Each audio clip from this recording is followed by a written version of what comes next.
पाकिस्तान के राजनीतिक गलियारों में इन दिनों एक ऐसा भूचाल आया हुआ है जिसने देश के शक्तिशाली सैन्य तंत्र और हुक्मरानों की नींदें उड़ाकर रखती है। जमीयत उलेमा इस्लाम यानी JUIF के प्रमुख और देश के जाने माने राजनीतिक और धार्मिक नेता मौलाना फजलुर रहमान ने पाकिस्तानी संसद के अंदर खड़े होकर पाकिस्तान के सेना प्रमुख फील्ड मार्शल आसिम मुनीर को जिस बेबाकी और तीखे अंदाज में आईना दिखाया है, उसने हर तरफ सनसनी फैला दी है। फजलुर रहमान ने संसद के मंच से सीधे तौर पर सेना प्रमुख के अहंकार और उनकी नीतियों पर बड़ा हमला बोलते हुए ये कहा कि केवल बड़े बड़े दावे करने से देश नहीं चलते, क्योंकि इतिहास गवाह है कि जब जब हुक्मरानों ने हकीकत से मुंह मोड़ा है तब तब देश को शर्मनाक बर्बादी का सामना करना पड़ा है। उन्होंने बिना किसी डर के 1971 के उस काले अध्याय को देश के सामने लाकर खड़ा कर दिया जब पाकिस्तान को भारत के सामने घुटने टेकने पड़े थे और बांग्लादेश के रूप में देश का नक्शा हमेशा के लिए बदल गया था।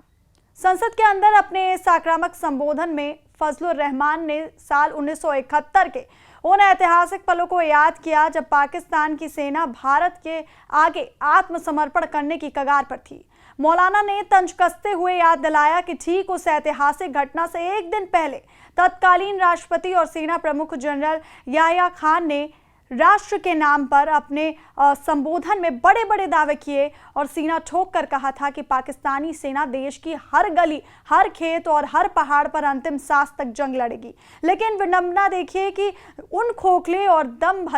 भरने वाले दावों के ठीक अगले ही दिन पाकिस्तानी सेना को ढाका में दुनिया के सामने घुटने टेकने पड़े और ऐतिहासिक सरेंडर करना पड़ा। फजलुर रहमान ने मौजूदा सेना प्रमुख आसिम मुनीर को आड़े हाथों लेते हुए कहा कि आज भी हालात बिल्कुल वैसे ही हैं, जहां जमीन पर कुछ और पकड़ा है और महलों में सिर्फ बड़े बड़े दावे किए जा रहे हैं, जबकि इतिहास से सबक ना लेने की यह जिद देश को एक बार फिर किसी गहरी खाई में धकेल सकती है। मौलाना फजलुर रहमान की इस नाराजगी और चिंता की सबसे बड़ी वजह पाकिस्तान के अंदर सुलग रहे बलूचिस्तान और खैबर पख्तूनख्वा के वो इलाके हैं जो लंबे समय से हिंसा, बगावत और अशांति की आग में जल रहे हैं। उन्होंने संसद में गहरी चिंता व्यक्त करते हुए कहा कि इन क्षेत्रों में लगातार खून बह रहा है, आम लोग और जवान अपनी जान गंवा रहे हैं, लेकिन हुक्मरानों के कान पर जूं तक नहीं रेंग रही है। इसके साथ ही उन्होंने पाकिस्तान के कब्जे वाले कश्मीर यानी POK के रावलकोट में लंबे समय से चल रहे सुलगते विरोध प्रदर्शन और जनता के गुस्से का भी जिक्र किया। उन्होंने चेतावनी भरे लहजे में कहा कि जनता सड़कों पर उतरकर अपने अधिकारों की मांग कर रही है, लेकिन सरकार और सेना इन गंभीर मुद्दों पर जनता से सार्थक संवाद करने के बजाय दमन का रास्ता चुन रही है।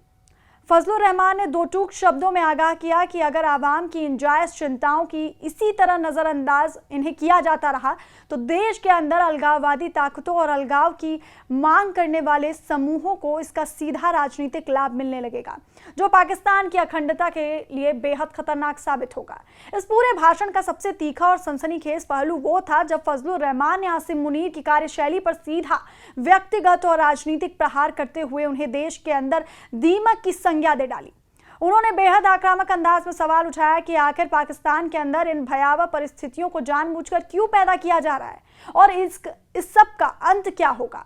मौलाना ने अंदेशा जताया कि अगर किसी क्षेत्र में लगातार और अनिश्चितकाल तक हिंसा का दौर जारी रहता है तो इसके राजनीतिक और भौगोलिक परिणाम बेहद घातक होते हैं और देश का नक्शा तक बदल सकता है। उन्होंने तंज कसते हुए कहा कि सेना प्रमुख भले ही खुद को किसी बड़े योद्धा के रूप में पेश करने की कोशिश करें, लेकिन हकीकत ये है कि उनकी नीतियां पाकिस्तान को अंदर ही अंदर खोखला करने वाली दीमक की तरह हैं।